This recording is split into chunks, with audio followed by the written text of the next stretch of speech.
How is it going, folks? Welcome back to Park to Prem. Today is one of those days you look forward to in the season because it's March. You know what time it is. It is time for our youth intake, and a youth intake which apparently I should be quite excited about. Of course, we picked up a new head of youth development in Jonathan Pepper. Today, we're going to see what he's been cooking up. As well as that, we've got a second versus fourth game in the league. We are the team in fourth. We're falling behind a little bit, but a win away from our home against Arsenal could be massive. And elsewhere, a little bit of FA Cup action to come your way today. We are into the fifth round. We are taking on the winner of Fulham v Arsenal. There's a small part of me that's scared it's going to be an Arsenal doubleheader today. If that happens, we'll embrace it. Mikel Arteta, by the way, still their manager. I think he is the longest serving Premier League manager and I'm the second longest. So if we could beat them, get him fired, that'd be good. Don't think that's going to be happening. They're currently in second. For the final time this week, let's run the Park to Prem intro and get straight into things, shall we?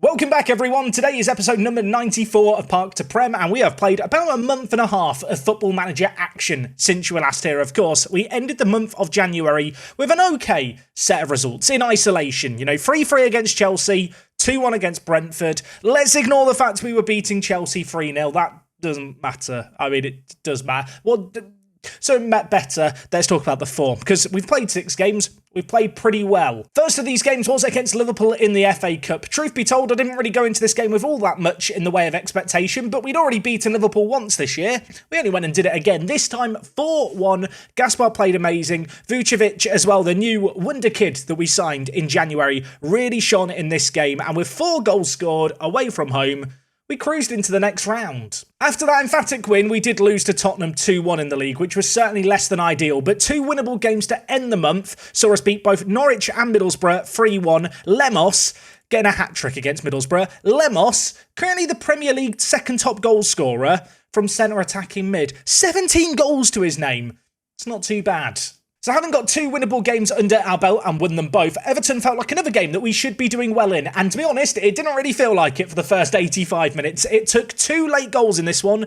Gaspar with one, Tejera with the other, but ultimately another ground out win. These are the kind of dirty wins we need to get if we do want European football this year. And most recently in the FA Cup, we took on Leeds United, a rotated team for this game, but still a very, very strong team. It wasn't the best of performances, but we ultimately got the win. And Anthony Rich got his first goal in Guernsey colours. This did feel a little bit like revenge after Leeds humiliated us earlier on in the year in a live commentary. In this game, Addons fan club rejoice. Your boy was on the pitch, put it on a plate for Rich, and well, with his aerial prowess, you expect him to score some headed goals, and he did just that. So far for us, he's not exactly been the most exciting player in the world, but he's got a 7.06 rating in the Premier League, having only started 1 game. So in 4 of those matches, he has come on off the bench and had, well, a reasonably positive impact. And to be honest, he is one of the reasons why we have been able to string together a good little bit of form. That said, despite some good form, the teams behind us who had games in hand have played those games. We do find ourselves now in 4th place. We are 3 points behind both Liverpool and Arsenal. Arsenal were taken on away from home in the league today. Elsewhere, Chelsea sit just 4 points behind us. If we could have beaten them last episode, this would be a much more comfortable situation. Villa have started to drop off the pace a little bit, but with 10 games left, I'm not going to look at this cushion too much. It's all about getting some important wins under our belt, and I know that in our last 10 games, there are some tricky ones. Of course, we're taking on Arsenal, who are second today, but beyond that, we have also got to host Man City, and we have also got an away trip to Liverpool and Anfield, who are in 3rd place, followed by a game against Aston Villa in 6th, and then last 2 games of 3 to end the season. Manchester United at home, Newcastle at home. Games that at home we should be able to do well in, but games that ultimately, given where those teams are in the league table, if we don't win them, we could find ourselves in trouble. But at least for the here and now, we're going to focus on what is in front of us, and that is an Arsenal team that I want to believe are winnable. We are heading away from home to the Emirates. You know what time it is. So today's away day isn't exactly the furthest. We are heading to North London, and we are heading to the Emirates Stadium. Now, the Emirates Stadium I've never been to for an actual away day, but it is one of those stadiums which when I find Finsbury Park, I'll be able to find my way. I've been past many a time on the trains. I feel like that's a common thing, right? If you've been to London and you're from the north, you've been past the Emirates, haven't you? I've never been in it. Looks lovely from the train line. I'll tell you what else looks lovely. all the dots around the stadium. Oh, we have content today, folks. It's not Brentford all over again. Okay, first things first, satellite footage here. Not expecting to see a load of car parking in the centre of London, but I guess there's probably some underground also. What is this? The Armoury. Oh, it's a football shop. I was thinking you could just buy, medieval gear, but no, they shouldn't call it the Armoury. That's very confusing. The Emirates is a very, very pretty stadium from the outside also. I have spotted the Armoury there. I guess it's just the club shop, and they decided it had to have a fancy name. I mean, look, they've got cannons outside. We've not seen that on an away day before. I have found the Thierry Henry statue. I do like the fact they've got statues of different players from different eras all around the Emirates Stadium. Also, Thierry Henry, low-key, might be one of my favourite Arsenal players ever, as a non-Arsenal fan. Just a man who made football look fun. Also, the Arsenal kits where they had Sega as the sponsor. Oh, the nostalgia overload for me today. This is a stadium review, Jack. Get back on topic. There's not a load of street view of the stadium itself. Trees are just blocking everything. But one thing that I've just noticed, and it's really starting to bother me, is why is the Emirates Stadium text up here? Why is the font that they use the font from Call of Duty Modern Warfare 2? If you go look at Call of Duty Modern Warfare 2's box art, the bit where it says like Modern Warfare at the bottom, it is the same font. Why? I've gone on an adventure in the stadium. Respect to this man, who I assume is Jakob, because Jakob has stuck his hand over the protective barrier to get us an exclusive sneak peek at the Arsenal showers. I don't know why, I thought they'd be fancier. I'll tell you what, Jakob really has gone undercover. Shout out to Jakob. This is what 5-star training facilities look like in Football Manager. Yeah, you get 1 star for every piece of apparatus you have for the players. I don't even know what room we're in here, but Jakob's taken us on the tour. This looks like an office, doesn't it? It looks like the room where you do contract negotiations in Football Manager. MA, and, well, that's Mikel Arteta's shirt. I like the fact he's got 2 different ones. Do you reckon he just changes it during the day? I mean, there is the man in question.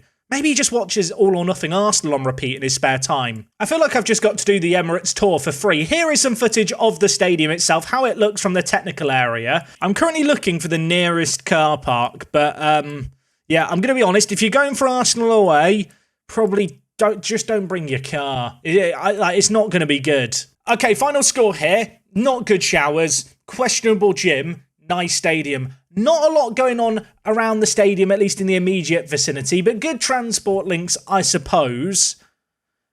I'm going to get hate for this, but it's not as good. It's not as good as the Tottenham Hotspur Stadium. It's just not. So with that in mind, 5 out of 10. I thought about giving a half, but I can't do it. There's no car parking in sight. So good news heading into today's game against Arsenal. We are at full strength, and because I played a rotated team midweek against Leeds in the FA Cup, the main 11 here are pretty much ready and raring to go. Lemos has been in some absolutely amazing form in his last 5 games. Big Knot and Gaspar have been chipping him well. It's kind of mad to think that we're in a situation this year where we might have 3 players hit 20 goals in all competitions. Of course, without any European football to speak about, the vast majority of those have come in the league.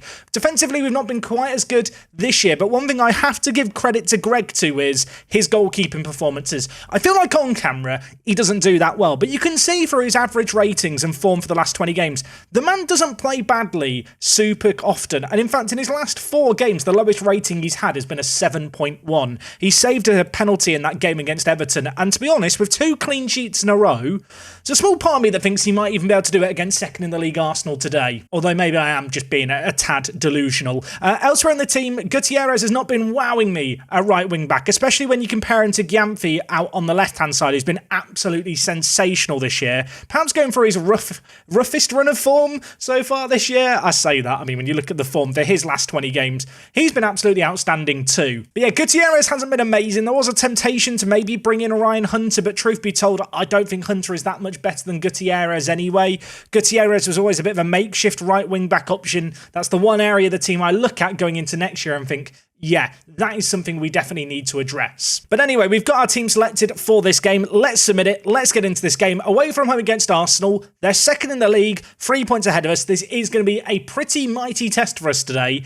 And I'll tell you what's weird to see. The fact they've still got the likes of Saka, Saliba and Ramsdale still playing for them 13 seasons later whilst Arteta's manager. Arsenal have not changed much over the years. Really, I'd just like to not have a repeat of the game against Chelsea. If we take an early lead, expect to see me try and defend it a little bit more than we did previously. That said, away from home against Arsenal is going to be a big test. I feel like Chelsea, we are the bogey team of. You know how Liverpool have the issue with Crystal Palace? We are Chelsea's Crystal Palace. And whether or not we can expect anything similar against Arsenal, I think it'd be a bit naive to think it's going to be quite as simple. But I'll tell you what, an early goal in our favour could work nicely. And Jaime is going to play it forward to Gaspar, who hits it. And he probably should have scored there. The ball forward was amazing. He wasn't offside. It would have counted. Warunga has picked up an early yellow card and is on a 6.5 rating. Can't say I love it particularly. We will tell him to ease off tackles.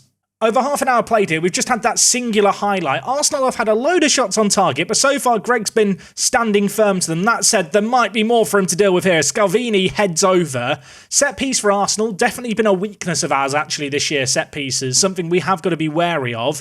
On this occasion, we've been let off the hook, and well, maybe we can make something happen here. Jaime, Lemos, plays it forward towards Bignot, who's not quite going to get there.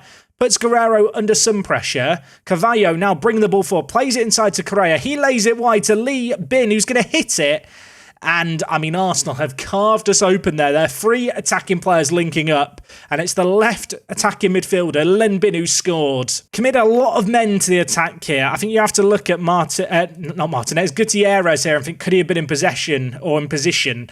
I will get my words right eventually. Actually, looking at it, he did have a knock. So maybe that interfered with his ability to get back. You know what, Gutierrez's injury, don't really want to risk it. We've already potentially conceded a goal because of it. Let's bring in Hunter here. If you're wondering about Lee Bin, by the way, because I'm curious too, Chinese national team player, 51 goals in 48 games at the age of 22. Absolutely tearing it up for Arsenal. They signed him for 8.5 million. His actual performances haven't been very good for them over the years, so of course he was going to score against us. 1 minute left of the half. Looks like we are going to get in at half-time. Only a goal down. It's been a very, very even game. As the half went on, Arsenal definitely had the better of the play, so I'm going to get a bit shouty. Hard to know if the Gutierrez injury and knock was the reason he wasn't in possession for their goal, but ultimately, not completely out this yet. It's been a very quiet performance by our front three. All of them on a 6.4 rating as things stand, so going to get a little bit shouty, see if we can create something, but... well, Arsenal looking good and bringing the ball forward again here. Oliveira going to play it inside. Carvalho hits it, and that has only just gone wide of the post. Warunga on a booking I don't really like. And equally, I'm not a massive fan of with their singular strikers playing with a three at the back. I'm going to change things up slightly. This is a change we have made a lot this year already.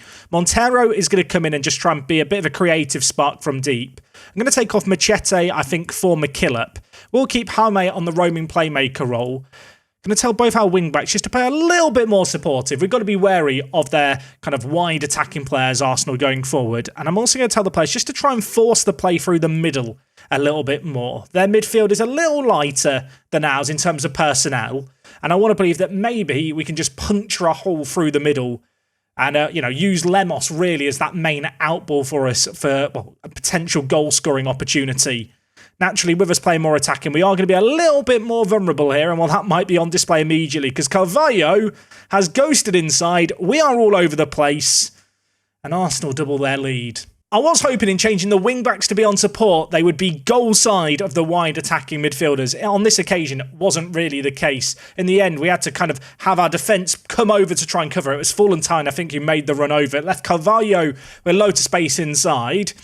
Safe to say that tactical change hasn't worked.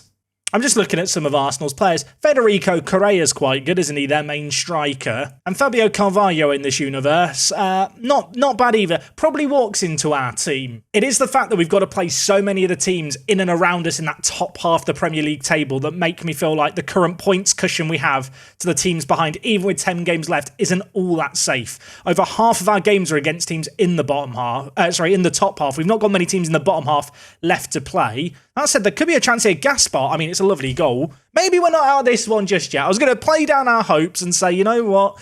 Fourth would be amazing if we could get it, but maybe it's out of reach. If we can show a fight back here, I'll believe again. Teixeira played the ball down the line to Gaspar initially. He's laid it inside to McKillop, who lays it off to Lemos. Lovely build-up play. Gaspar continued on his run. First time finish, smashes it into the bottom corner. Soppy with a throw-in. Going to throw it into the box. Teixeira's going to win that header. Jaime wins the second one as well. Now Big Knot inside to Gaspar, the goal scorer. Can he hold up the play here? He's going to need to do that a little bit. Wanders into a wide area, gives it to Adu Gyamfi, the man who already has double figures for assists from left wing back. A player who can play a penetrative pass, as can Lemos, who plays it inside to Big Knot, goes round his man, and but for a sensational block by Soppy, it would have been 2-2 here. I mean, we've still got a potential corner, I suppose. Teixeira's going to be lurking away. Can he get there? He can't on this occasion. But Arsenal, I mean, if they didn't know it already, they should know it now. They are in for a fight in what remains of this game. As I big up our chances, they're now on the attack. Lee Bin inside. I can't believe it. I can't. Why did I say anything? The game can hear me. There's no other explanation. We had a golden opportunity up their end, committed men forward for the corner, and then they just hit us on the counter-attack. Right as I feel like we've maybe got them on the back foot, we got them wobbling, they've just hit a knockout blow from nowhere. Okay, Gyamfi's not the best of games. I'm going to bring in Adam, and last change of this game, I'm going to take off Big Knot. I'm going to move Lemos to pressing forward, and Vucevic is going to come in and I think play as our, Trek Cortista in that centre attacking mid position. He was a very good player for us in our game against Liverpool in the FA Cup against a big team. I need him to do more of that here. Equally, I do need our defence just to step up their performances maybe slightly. Arsenal have been very, very clinical going forward. It's not been a game full of chances. And, so far, we've not really covered ourselves in glory at the back. Corner for Arsenal. Set pieces haven't been great for us, and for a moment, I thought Lee Bin was about to score again. I have just noticed Fallentine is on a 6.1 rating. It's not great for a centre-back, really. 10 minutes left. If you look at match momentum, apparently in this 12-second period, we've been massively on top. Let's see if we can make more happen here against a run of play, or maybe Arsenal are going to get a goal with the run of play, because Carvalho's picked up the ball on the counter-attack here, carrying it into a dangerous area. Players are queuing up in the middle.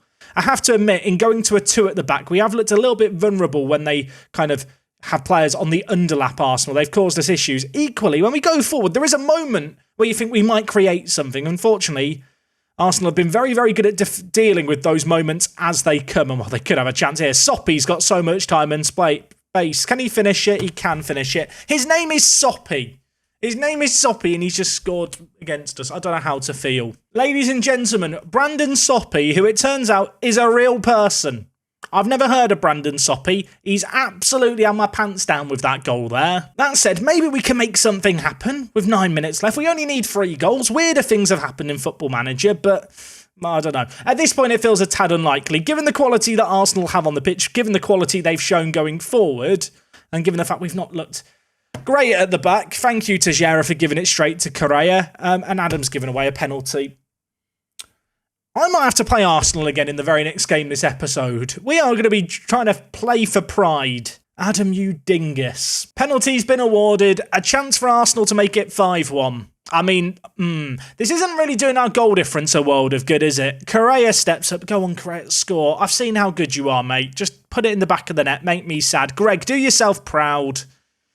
He has no pride left to salvage today. It's 5-1. I do feel like 5-1 flatters Arsenal slightly, but ultimately they took the chances that came our way. I made a bit of a gamble of a change to bring in Montero to go to a 2 at the back, and to be frank, just didn't really work. That said, in our defence, it was against an Arsenal team who currently sits second in the league. Unfortunately for us, Chelsea just won. They're now a point behind us, and whilst we do have the edge when it comes to goal difference, I know that we've got a lot of tricky games coming up.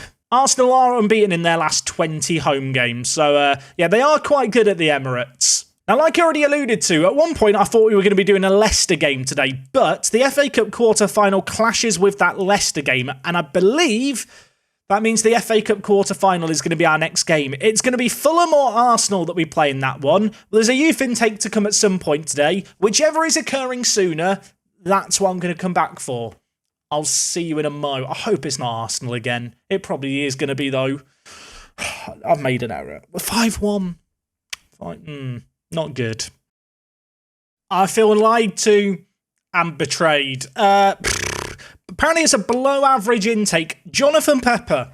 Johnny, mate, what happened to the excellent youth intake, son? Where is it? I mean, I'm looking through it. Tyran Nirik here, he could be amazing. He might be the lone hope here. The only silver lining could be if there was a player that generated with the last name Work the Space, or The Space would be their last name, because at least then I'd have a son.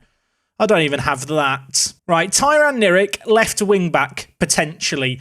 Is Tyran any good?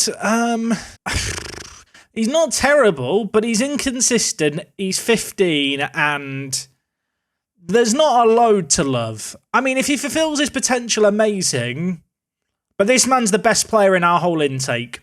That's a problem. Dean Hillier? I mean, this man just doesn't know where to play. Where'd you play, son? You know, some kids would answer that question with, oh, I play on the wing, Gaffer. You know, I can play wing back, I can play winger. Where do you play, Dean? Play down the middle, boss. You know, centre back, striker, centre mid. Don't know what a defensive midfielder is, though. Have absolutely no concept of that. This is just a waste of time, isn't it? Adam Mitchell. Now, I'll tell you now, Adam doesn't look terrible as like a centre-back. Again, a centre-back who can play centre-mid has absolutely no concept of defensive midfielder. This is one of my gripes with Football Manager because it makes no sense. Positives, really good determination, great tackling. You can't train individually tackling, but you can train stuff like marking, positioning, heading. So from that point of view, it's not bad. He's also already absolutely massive. Adam might be the most exciting of the players we've had so far. Also, professional personality. Adam, you could be something. Jay Simmons, great hair. That's about where the positives end. His physicals are awful. Ahmed Toomey, good technicals, doesn't know how to run. The last of the 3.5-star ability players is Brady Rowe. I don't think I need to get used to saying his name. He is just not good. Also, he's a left winger. I don't even use wingers. He has 5 finishing. I can't play him at striker, can I? His personality is low self-belief. I mean, I have no belief in you either, Brady. Okay, well, that was the youth intake. I'll offer contracts to a handful of these players. If you're wondering, what game are we coming back for, Jack? We're going to the Emirates again. It's the FA Cup 5th round. It's not in the 5th, it's the quarter-final. We're in the quarter. I should be more serious. We've just been hammered by Arsenal 5-1. I'm not ready for this next game. Truth be told, so far this year in Park to Prem, it's not really been the year of cup runs. This is the furthest we've made it in anything. It's the FA Cup quarter-final. Well, one game away from Wembley. Unfortunately, it's Arsenal away again. And the aim is to not lose 5-1. So a little bit of team news for this game. Machete is just away on international duty. Apparently the South African under-23s team just, you know, they're going to play games while we've got a season going on. Not going to question it. Elsewhere, Anthony Richards unfortunately picked up an injury in training that's going to keep him out for the next couple of weeks. Only silver lining here is, it's been 2 weeks since our last game. After this game today, there's actually an international break, so he should be recovered in time for the run of league games coming up. The other player who is injured today is Adu Jamfi. Unfortunately for us, he picked up an injury. It's a minor one, but it's the kind of thing where, given his injury proneness, I'm not going to risk him. So with the absentees, a little bit of changes needed when it comes to the team. Adam is going to slot in at left wing back. Hopefully he can have an okay game there. Elsewhere, McKillop comes in for Machete. McKillop just continuing to develop and continuing to look really, really good. Easy to forget this guy is only 21, continuing to develop nicely. Still has a lot of potential, at least in the eyes of our staff, still to fulfill. And at right wing back, I am making a change. Hunter is going to come in for Jorge Gutierrez, who was disappointing last game, had a little bit of a knock, and to be honest, I think would just benefit from sitting out a game. Silver lining here, because we lost last game, I can go in with a good little team talk. Pump fists. This is our chance to exact revenge. It's the powerful, overpowered revenge team talk. I've utilised it. I'm hoping it's going to work. I feel like going into today's episode, I had expectations for the games potentially against Arsenal. Certainly the first one. Didn't know if we'd be playing them again. Given the last game, my expectations here have been squished a little bit. We had a rest week. Arsenal did have to play in the FA Cup previous round against Fulham whilst we were having a break. So maybe that works in our favour slightly, but it's still going to be a monumental task. And having already been here once, we know how difficult it can be. And when Ventador is going to score a goal like that, a difficult job becomes a lot harder. It was Odegaard with the initial ball into the box. It was headed away kind of half clear, but Ventador on the volley just hammers it in. Yeah, can't blame Greg for that one. Throwing on the far side, maybe a chance for an immediate response. I mean, we scored last game. We know that they're not an impenetrable team, Arsenal, but equally, maybe I should be more concerned with our defensive ability. Greg with the ball here. Let's make something happen out from the back. He's going to go short to Warunga, who didn't exactly cover himself in glory before being subbed off last game, but that's a really good pass in. Ball is crossed in by Gaspar. Wasn't a great ball into the box considering the options that were there, but we do still have possession. Warunga now with it at deep. Gives it to Adam. He's going to cross it in. Big Knot heads it goalwards. It hits the crossbar. Wouldn't have counted anyway. He was offside. Free kick, though, from that offside is going to be another highlight. It's an all-action opening 20 minutes here. And, well, for now, it's Arsenal with possession. Giving it back to Guerrero. You'd imagine they, as the home team, will be backing themselves to win this game, especially having already dismantled us 5-1. As for ourselves, it was a chance to really get revenge here. Having gone a goal down early on, though, it's impossible not to feel a looming sense of dread. But Adams read the ball well there. Big Knot back to Adam. Inside, McKillop trying to pick out Lemos. One pass away from really carving them open. And from there, it's one big ball forward to Correa for Arsenal, who hits it goalwards. And Greg called into a little bit of action, but he was more than up to the task. Rapidly approaching half-time, still yet to have a shot on target of our own. But to be honest, we've been able to limit Arsenal's opportunities. The previous game, though, the first half was quiet. The second half was really where it sprung into life. With that in mind, I'm going to hope that on this occasion, we can be the team to make it look a little more lively. We have to do a little bit more going forward. And knowing that, I'm going to change a couple of instructions. I'm going to tell the players to go more direct. Let's up the directness of the passing. Let's hit some early crosses. Let's just try and get the ball forward a little bit more rather than trying to focus on holding on to possession. Coming up to an hour played here, still not really creating enough in this game. I'm going to bring in Gutierrez for Hunter, who is on a booking. Big Knot's not had the best of games either. We're going to drag him off. I'm going to bring in Joseph, I think, to play as that centre attacking mid for us. And do I want to make any more changes? In the FA Cup, you do get fewer subs. You only get the 3. So with that in mind, we're going to make a double change. It's kind of easy to forget not every competition has 5 subs. I've got very used to it now in Football Manager in the Premier League. In these games like this one here, need to be a bit more careful with the subs I make. 15 minutes left here, still not really finding any kind of breakthrough, which is not what I want to be saying at this moment in time, but it's what I have to admit to because we've not done nearly enough here. Going to move both centre mids forward a tad. Elsewhere, do I want to change anything too radical? You know what, Vucevic, I'm going to make you a shadow striker. I know that doesn't really play to his strengths, but within the system that we play, I do feel like it's just a pretty good role. The Trequartista hasn't really worked so far in this game. One last shout to demand more. It's still a 1-goal game. Can we make something magical happen? I'm going to hope it can happen here because Warunga's going to throw it to Gaspar. Warunga inside to Tejera. This has been a much better performance from us against Arsenal. Wide to Gutierrez now. He's going to dink it towards Gaspar. He takes it down. He hits it. And I think that might have hit the outside the post and gone wide. It's the best chance we've had all game. Unfortunately for us, it's not even on target. But maybe there's signs of life here. Maybe we can make something happen. Remember what happened last time I said that, though? Shouldn't have said it. Why have I said anything? Arsenal have got the ball. Flores inside to Carvalho. Options in front. Correa is there. He should score this. He does score this. If Gaspar finishes that, it's such a different game and they've gone straight up the other end and scored. Maybe I'm a bit delusional. Both these Arsenal games, when there's been 1 goal in it, we've had a really good chance we've not taken and then right away, Arsenal have gone up the other end and scored. And when that happens, it's impossible not to wonder what if. I don't think we're going to be going to Wembley for an FA Cup semi-final this year, but improvements compared to the last game against Arsenal, if we're looking for a silver lining.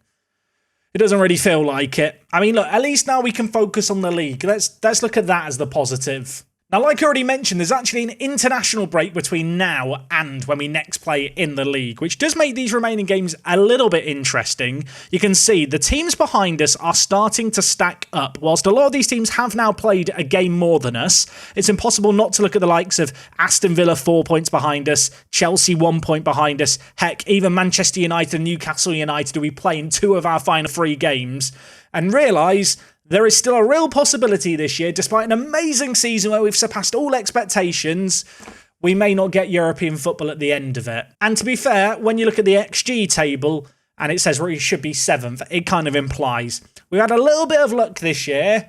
I need a little bit more luck between now and the end of the season. Truth be told, I'm not entirely sure when we're going to be back next episode. I look at the games against Man City, Liverpool and Villa, and there is a temptation to do them, but we've already played those teams earlier on this season. With that in mind, I might come back for an end-of-season special to kick off next week. We have Newcastle United to play. We have Manchester United to play. Bournemouth away day in between as well.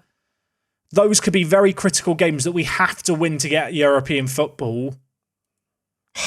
I'm not looking forward to this end of the season. I don't know when we're going to be back. It could change quite quickly with the games that we've got left. You guys can let me know what you thought of the youth intake down below. What did you think of the performances today? For me personally, day to forget. What could make it slightly better is if you leave a like on the video if you did enjoy my suffering. Take it easy, folks. We will be back on Monday to end the season. I think, who knows, anything could happen. Just come back. It should be entertaining. Until then, take it easy. It is me, Jack, and I'll see you all again on the next one. I'm out.